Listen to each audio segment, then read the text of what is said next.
Good evening and welcome to The Right Side, the show where we talk about today's news, views, trends, and opinions from an admittedly conservative perspective.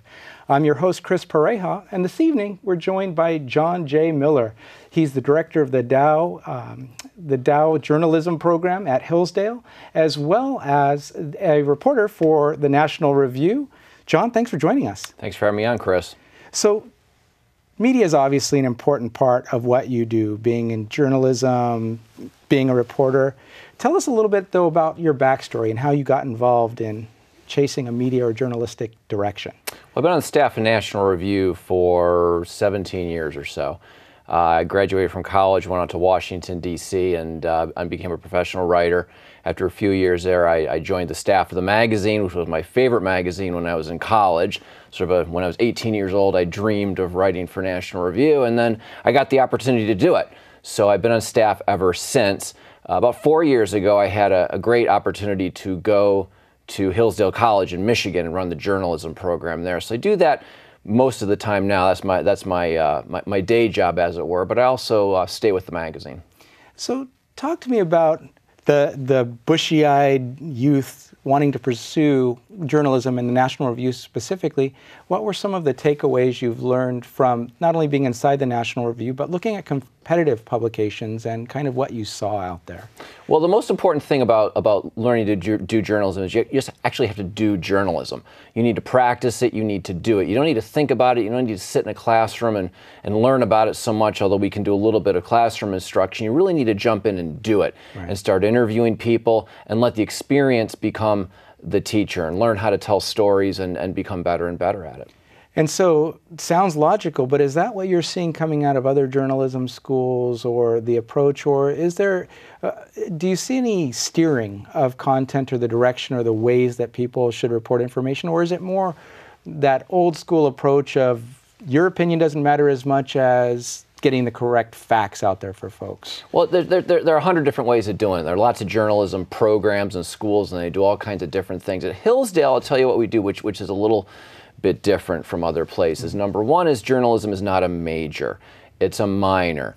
Hillsdale College, its strength is in the traditional liberal arts. We want our students to major in history or biology or math or English or what have you, and fill their heads with real knowledge from our great teachers of these subjects. Then you learn journalism by actually doing journalism. You work for the campus paper, and we do a little bit of classroom instruction. We talk about how to write a lead, how to do a headline, how to interview people, how to put together a story. But really, the lessons take place in the newsroom, where the students put out a publication week after week after week, and we tell them how to report the news. We also do a little bit of opinion writing to learn how to do that. And one of the things they learn there is that the best opinion writing is based on reporting.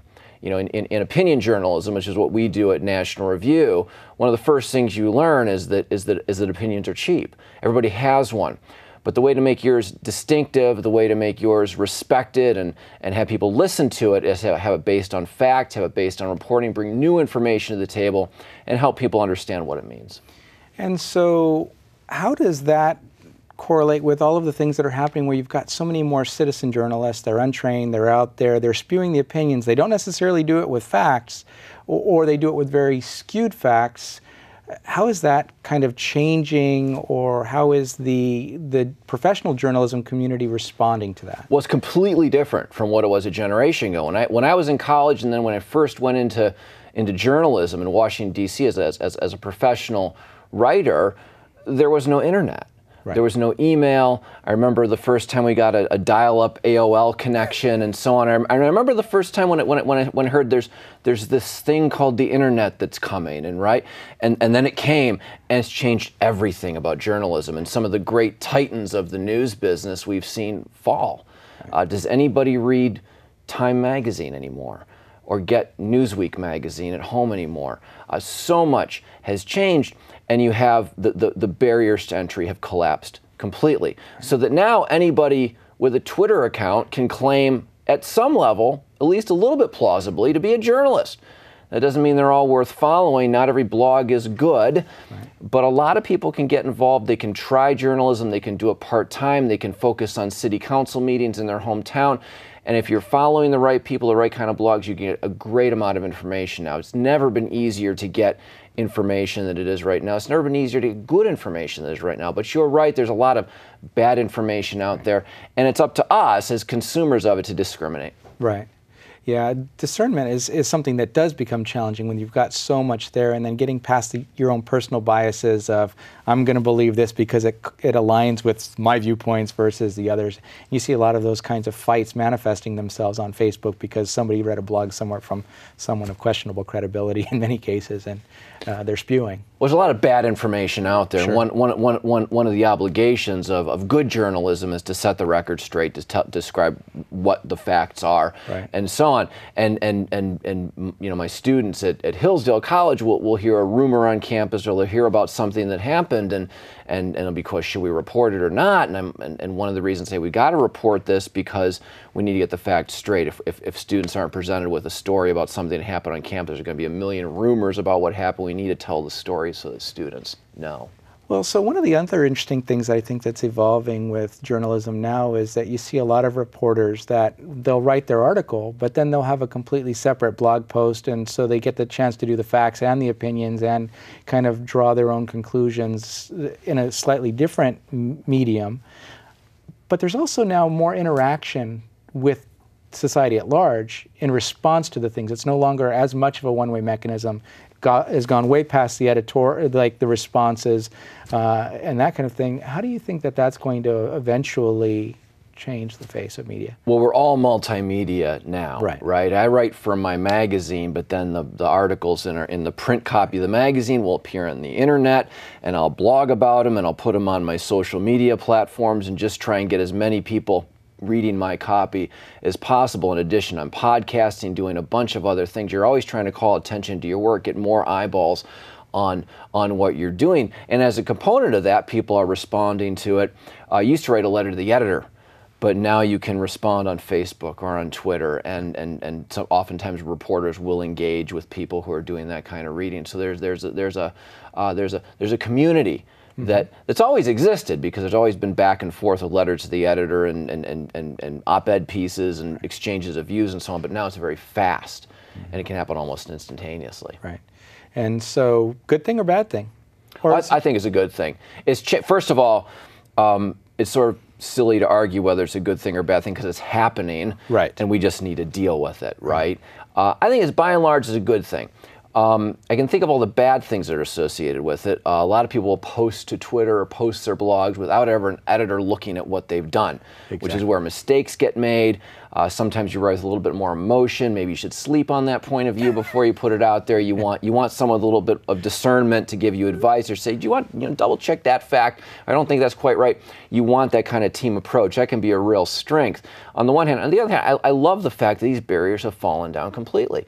That anybody who wants to try this can get involved. That you can begin to blog, you can begin to report, you can do some part-time reporting, you can enter this profession more easily than ever before. And I think that's a good thing for the news business and for people who want to receive information and learn about the world around them. Okay. And so you'd mentioned your part of the program. Anything else that Hillsdale is specifically doing to help further this idea of more getting involved in journalism, or other programs that you just wanted to cover for a minute from their perspective? Well, certainly Hillsdale College has the Dow Journalism Program. We're trying to train a new generation of excellent journalists to go into the newsrooms and video rooms of America and be great reporters for the 21st century. I'm also involved with a group called the Student Free Press Association. We have a website called the College Fix, which is it's student-reported news from colleges and universities around the country. And so they're telling some of the stories of political correctness that mainstream papers won't tell. It's reports from the front lines about what's really happening with professors in classrooms and so on. And that's a great way for students to try out journalism, to tell some stories that aren't getting told in their mainstream campus papers even, and get some exposure to their work. Well, but not only that. I mean, I think that traditionally, when journalism was great, and it still is great, but when it was actually more investigative, when they were telling stories that weren't being heard, they were exposing things more, not for political reasons necessarily, but just because the story needed to be told. It's exciting stuff that you're encouraging the students to get involved in doing and exposing. Well, it's a lot of fun, and we're hearing stories that wouldn't be heard but for this platform. For example, you may have heard that the University of Michigan was going to have an airing of the film, a viewing of the film American Sniper. Okay. And so there were a bunch of protests saying this is an offensive film, it's a racist film, it's militaristic, you can't show it on campus, so the administration canceled the film, and they decided to replace it with Paddington Bear for the college students. And this was a big sensation. It was reported on the College Fix first, Drudge linked to it, and suddenly everybody was talking about it, and the university felt some pressure. And so they showed Paddington Bear, but then they also decided to show American Sniper. And something good happened as a result of that. And the American Sniper didn't take out Paddington Bear after. Not that I heard. Okay. That'd be a great film, though. Fluff everywhere. Exactly. Yeah. So some of the things, as people are starting to shift toward 2016, they'll be watching more and more media reporting, they'll be watching commercials, they'll be trying to ingest all of this stuff, which may or may not be skewed to one direction or another. There may be attacks from in the media and everything else, but we've got a number of people starting to announce their presidencies or their candidacies for the presidency. Just for fun, would love to just get your perspectives on what they need to do from either a damage control perspective, a general media strategies perspective, for some of the ones that we know are out there now or that will be out there in the next couple of weeks. Do you have thoughts on how they need to approach things? Well, first of all, what an exciting race this will be. Never in my life has the Republican nomination been more open than it is now. There have been other times where the process has been competitive. You weren't quite sure who the nomination was going to be, but never has it felt more open than right now, at least in my lifetime. So it's just going to be a lot of fun to watch. And I would say first and foremost, that's what people should do. Just watch these candidates, see how they perform. You don't need to pick a winner today, but we want to see these people perform. You want to see them in debates and so on.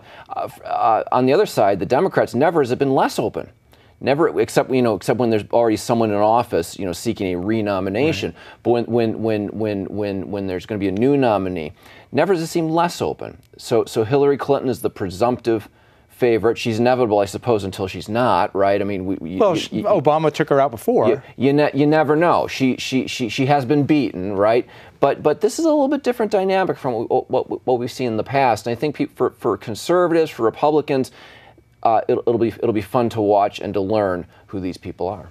Do you think Elizabeth Warren will get in to go against Hillary? You think she'll sit back? Because that would be an interesting race to watch as well, just to see how they competed against each other. I have no idea.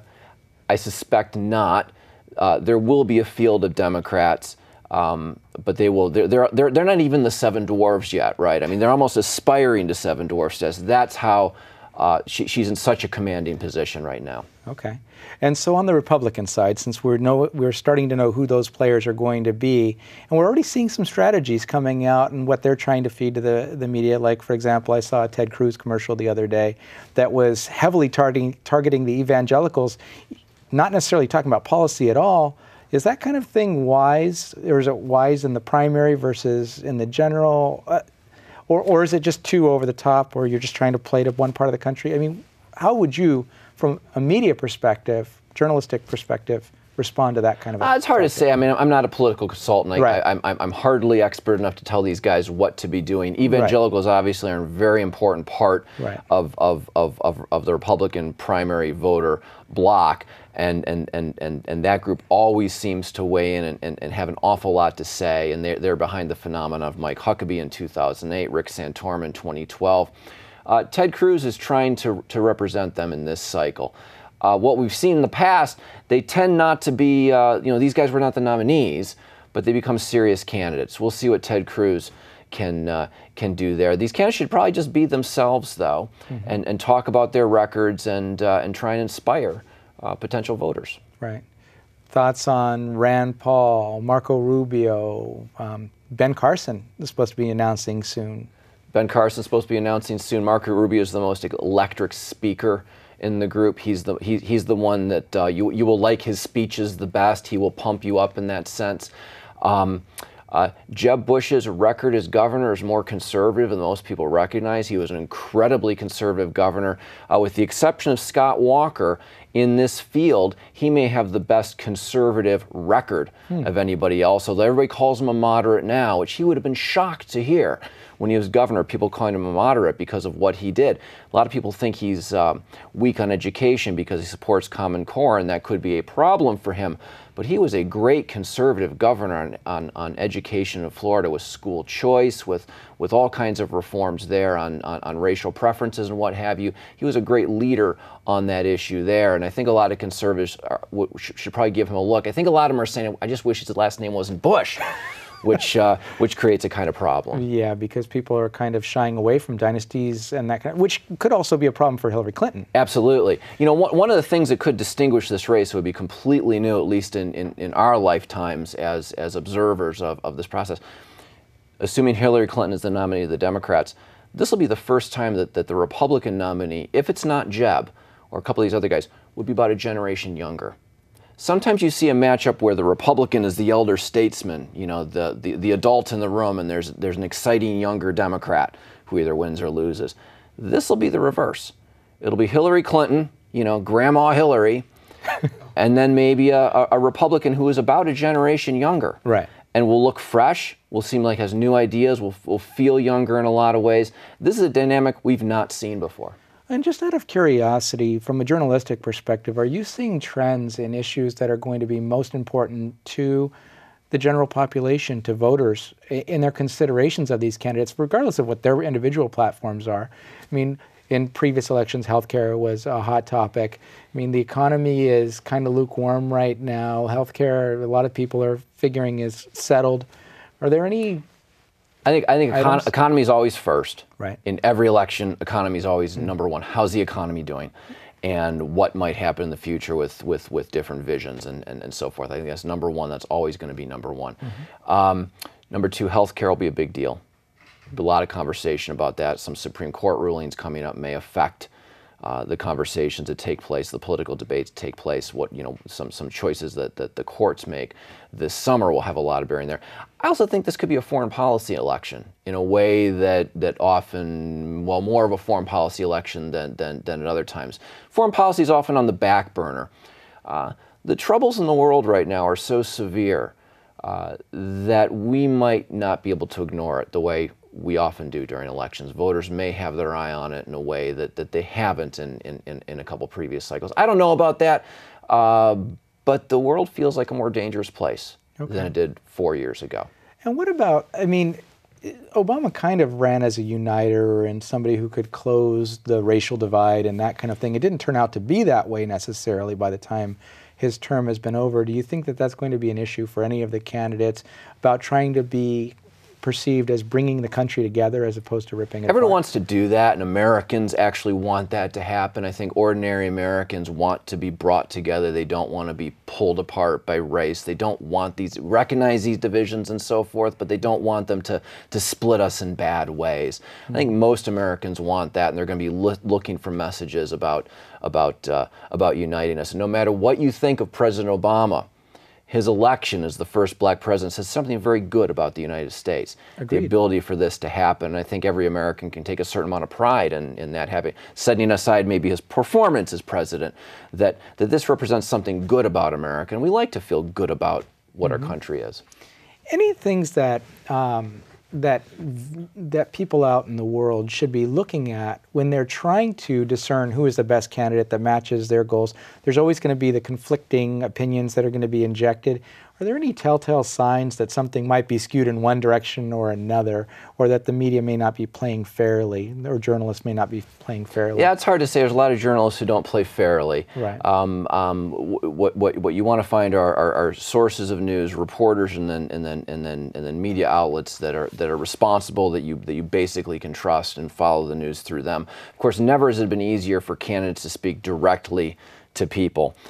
So you can do that as well. Take the filter of the media out, really, and listen. You can look up Marco Rubio's announcement speech, on YouTube. You can watch that right now, and you don't need a reporter to interpret that for you. People have that power now. They didn't have that a generation ago. Okay.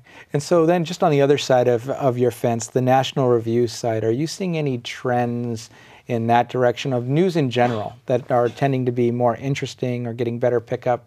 Where does society seem to be hungry for information right now? Or even on the Hillsdale Well, it's side? just a huge amount of information. We're really good at producing information. There's too much information, really. A lot of people feel overwhelmed by the amount of information out there. I think one of the best things news organizations can do is use their discernment about what is the most important news, and people want to have this packaged for them, have it presented to them in a kind of digest form that you can use. If you've got, what do you have, 20 minutes a day, 30 minutes a day to think about the news, maybe you listen a little bit on the radio on the way to work, maybe follow a few stories at night. If you can find some sources that present you with the most important things that's happening in the United States and around the world, you need to find organizations that can do that for you.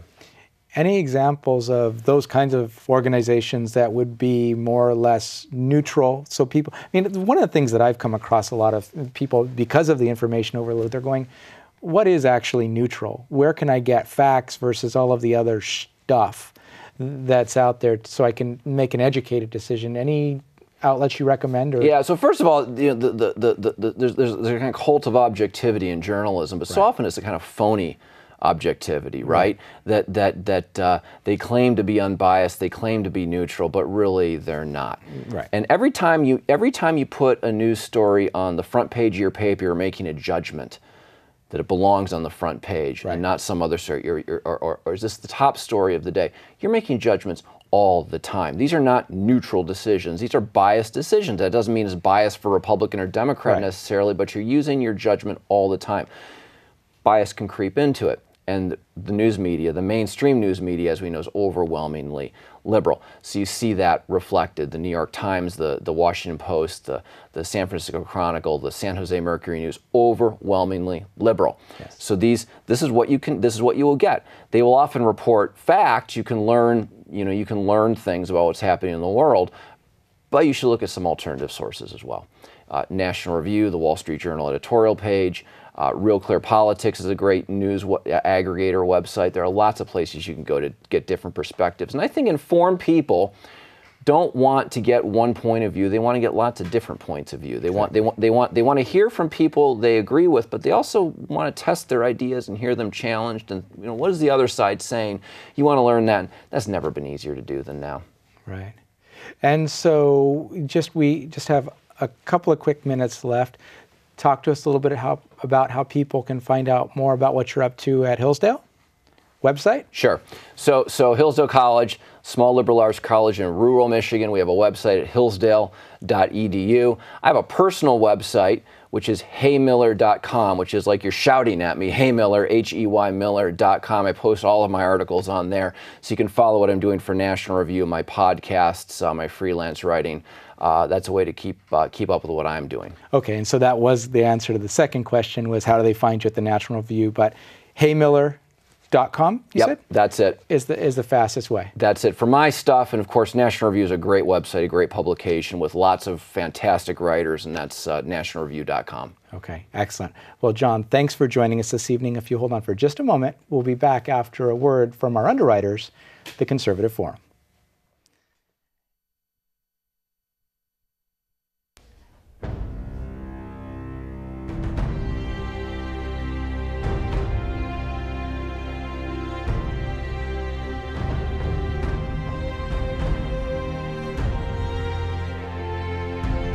The Conservative Forum of Silicon Valley began with 20 conservatives meeting at a restaurant in November of 2003. Our mission is to promote the principles of American liberty through education. By 2012, we had grown to over 600 paid members. Our monthly meetings feature well-known and prestigious conservative speakers addressing issues that are critical to our country's very survival. This includes speakers like Victor Davis Hanson, Andrew Breitbart, David Horowitz, and many others. In addition to our monthly meetings, we sponsor a conservative local cable access TV show, The Right Side, covering today's topics. Our Constitution discussion group not only teaches the Constitution, but started our annual essay contest that awards 2 $1,000 scholarships to local high school seniors. We are a virtual clearinghouse for grassroots organizations by providing them with table space at no charge in our exhibit area. There are typically a dozen groups represented. If you are like-minded, join us at our next meeting and become motivated and empowered. Liberty, made in America.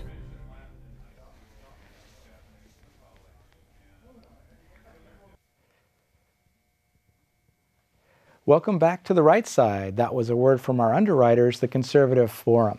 And we appreciate them tremendously. They've made this show possible for nearly 3.5 years now.